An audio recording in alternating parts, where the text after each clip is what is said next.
पार्थिवा शन्नो अप्याः ॐ शन्नः सत्यस्य पतयो भवन्तु शन्नो अर्वन्तः शमुसन्तु गावः शन्नर्भवः सुकृता सुवस्ताः शन्नो भवन्तु पितरो हवेषु ॐ शन्नो अजैकपादेवो अस्तु शन्नो हिर्वुज्ञः शं समुद्रः शन्नो अपानपातेरुरस्तु शन्नः पृष्टिर्भवतु देवगोपा ॐ इन्द्रो विश्वस्य राजति शन्नो अस्तु द्विपदे शं चतुष्पदे ॐ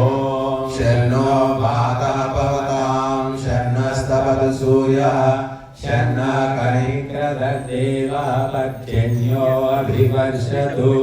ॐ महानिशं भवन्तु नः शम्राभिः प्रतिधीयतां शन्न इन्द्राग्नी भवतामवोभिः शन्न इन्द्रावरुणा रातहव्या शन्न इन्द्रापूषणा वाजसादौ शमिन्द्रा सोमा सुविताय संयोः ॐ शन्नो देवीरभिष्टया आपो भवन्तु पीतये संयोरभिस्रवन्तु नः ॐ योः शान्तिरन्तरिक्षं शान्ति पृथिवी शान्तिरावः शान्तिरोषधयः शान्तिः वनस्पतयः शान्तिर्विश्वे देवाः शान्तिः